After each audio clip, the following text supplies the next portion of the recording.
Kisah nyata jenazah yang mendapat azab Allah. Ini adalah kisah nyata, kisah proses penguburan seorang pejabat di sebuah kota di Pulau Jawa. Nama dan alamat sengaja tidak disebutkan untuk menjaga nama baik jenazah dan keluarga yang ditinggalkan. Insya Allah kisah ini bisa menjadi hikmah dan cermin bagi kita semua sebelum ajal menjemput. Kisah ini diceritakan langsung oleh seorang modin atau pengurus jenazah kepada saya dengan gaya bertutur. Selengkapnya ceritanya begini. Saya terlibat dalam pengurusan jenazah lebih dari 16 tahun.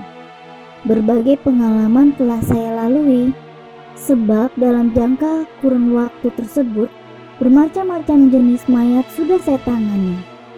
Ada yang meninggal dunia akibat kecelakaan, sakit tua, sakit jantung, bunuh diri, dan sebagainya. Bagaimanapun pengalaman mengurus satu jenazah seorang pejabat yang kaya serta berpengaruh ini menyebabkan saya dapat kesempatan istimewa sepanjang hidup. Inilah pertama kalinya saya merasakan pengalaman yang cukup aneh, menyedihkan, menakutkan, dan sekaligus memberikan banyak hikmah. Sebagai modin tetap desa, saya diminta oleh anak almarhum mengurus jenazah bapaknya. Saya terus pergi ke rumahnya. Ketika saya tiba sampai ke rumah almarhum, tercium bau jenazah itu sangat busuk. Baunya cukup memuakkan perut dan menjijikkan. Saya telah mengurus banyak jenazah, tapi tidak pernah saya bertemu dengan mayat yang membusuk ini. Ketika saya lihat wajah almarhum, sekali lagi saya tersentuh. Saya tengok, wajahnya seperti dirundung oleh macam-macam perasaan takut, cemas, kesal, dan macam-macam. Wajahnya seperti tidak mendapat nur dari Allah Subhanahu wa Ta'ala. Kemudian saya pun ambil kain kafan yang diambil oleh anak almarhum dan saya potong. Secara kebetulan pula di situ ada 2 orang yang pernah mengikuti kursus fardu kifayah atau pengurusan jenazah yang pernah saya ajar. Saya ajak mereka membantu saya dan mereka setuju. Tetapi selama memandikan mayat itu, kejadian pertama pun terjadi.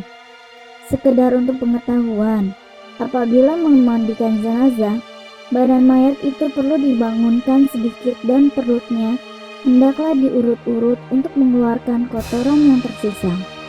Maka saya pun urut-urut perut almarhum. Tapi apa yang terjadi? Pada hari itu sangat mengejutkan. Allah Subhanahu wa Ta'ala berkehendak dan menunjukkan kekuasaannya karena pada hari tersebut kotoran tidak keluar dari dubur akan tetapi melalui mulutnya. Hati saya berdebar-debar. Apa yang sedang terjadi di depan saya ini? Telah 2 kali mulut mayat ini memuntahkan kotoran. Saya harap hal itu tidak terulang lagi karena saya mengurut perutnya untuk kali terakhir.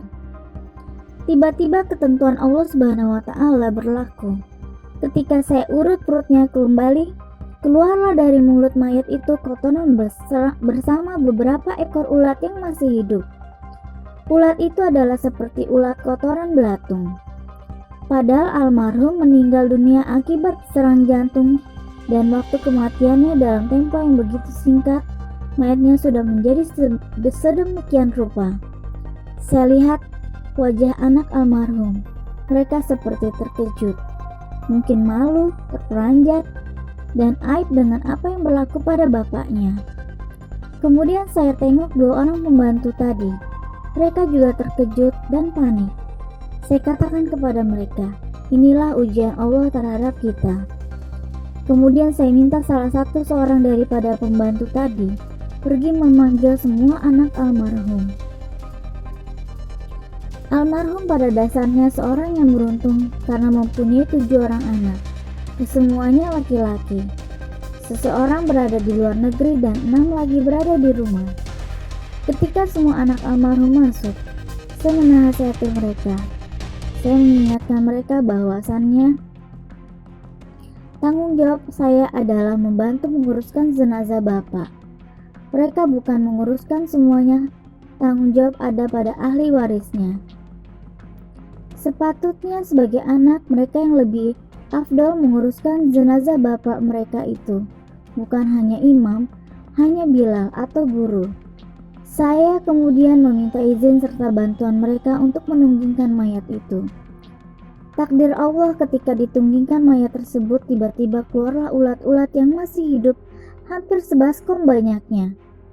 Baskom itu kira-kira besar sedikit dari penutup saji meja makan. Subhanallah, suasana menjadi makin panik. Benar-benar kejadian yang luar biasa, sulit diterima akal pikiran manusia biasa. Saya terus berdoa dan berharap tidak terjadi lagi kejadian yang lebih ganjil. Selepas itu, saya memandikan kembali mayat tersebut dan saya ambilkan wudhu. Saya meminta anak-anaknya kain kafan.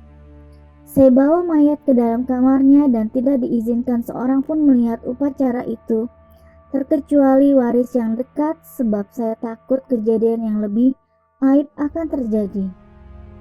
Peristiwa apa pula yang terjadi setelah jenazah diangkat ke kamar dan hendak dikafani, takdir Allah juga yang menentukan. Ketika mayat ini diletakkan di atas kain kafan, saya dapati kain kafan itu hanya cukup menutupi ujung kepala dan kaki, tidak ada lebih.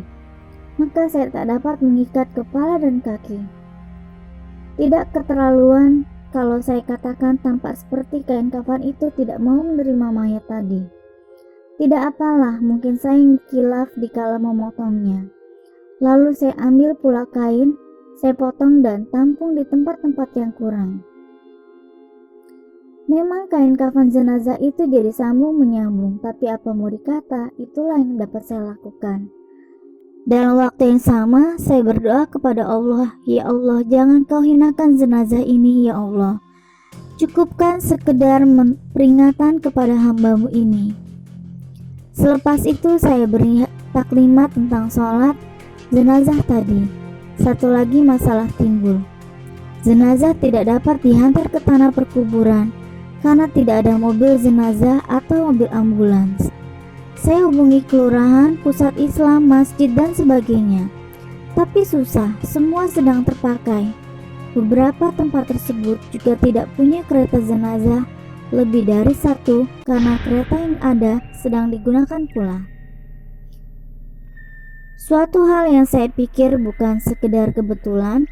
Dalam keadaan itu seorang hamba Allah muncul menawarkan bantuan. Lelaki itu meminta saya menunggu sebentar untuk mengeluarkan van sejenis mobil pick up dari garasi rumahnya. Kemudian muncullah sebuah van.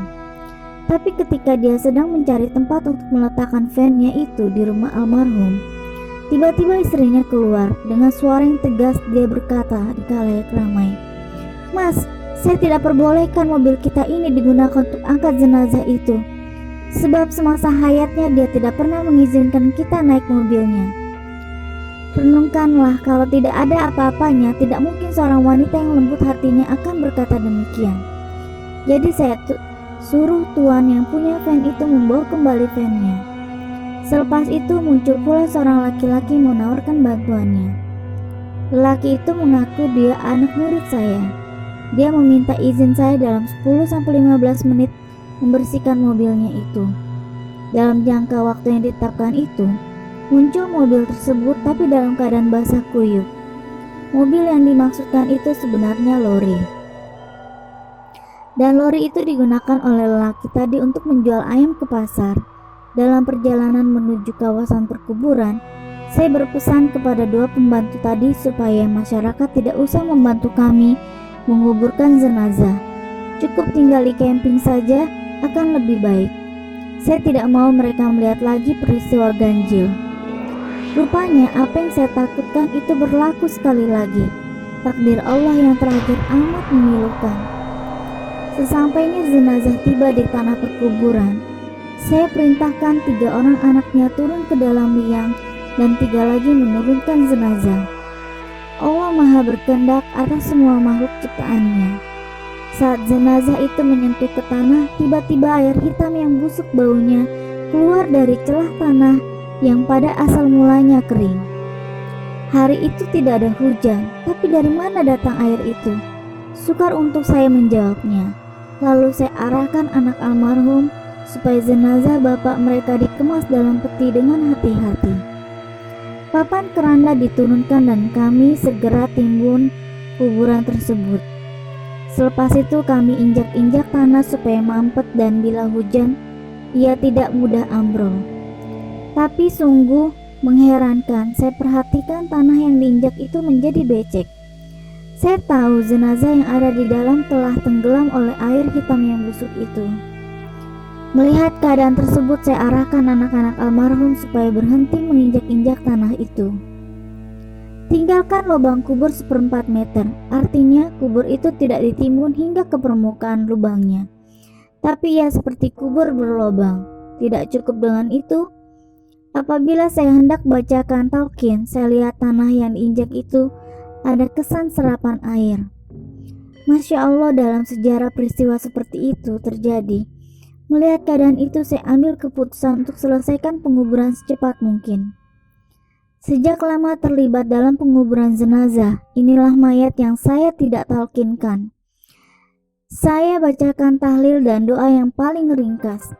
Setelah saya pulang ke rumah almarhum dan mengumpulkan keluarganya, saya bertanya kepada istri almarhum, apakah yang telah dilakukan oleh almarhum semasa hayatnya? Apakah dia pernah menzolimi orang alim? Atau mendapat harta secara merampas, menipu dan mengambil yang bukan haknya? Memakan harta masjid dan anak yatim? Atau menyalahkan jabatan untuk kepentingan sendiri? Atau tidak pernah mengeluarkan zakat, sodako atau infak? Istri almarhum tidak dapat memberikan jawabannya. Memikirkan mungkin dia malu untuk memberitahu, saya tinggalkan nomor telepon rumah. Tapi sedihnya hingga sekarang tidak seorang pun anak almarhum menghubungi saya. Untuk pengetahuan umum, anak almarhum merupakan orang yang berpendidikan tinggi. Hingga ada seorang yang beristrikan orang Amerika, seorang dapat istri orang Australia, dan seorang lagi istrinya orang Jepang. Peristiwa ini akan tetap saya ingat. Dan kisah ini benar-benar nyata, bukan rekaan atau isapan jempol. Semua kebenaran saya kembalikan kepada Allah Subhanahu wa Ta'ala, Pencipta jagat raya ini. Kepada semua sahabat, tanyalah diri kita, akankah kita menginginkan peristiwa itu terjadi pada diri kita sendiri, ibu bapak kita, atau anak kita, atau kaum keluarga kita? Semoga Allah memberikan hidayah kepada kita untuk terus menuju kepada Allah. Dan pada akhir hayat kita, semoga Allah mewafatkan kita dalam keadaan husnul khotimah. Amin. Ya Rabbal Alamin.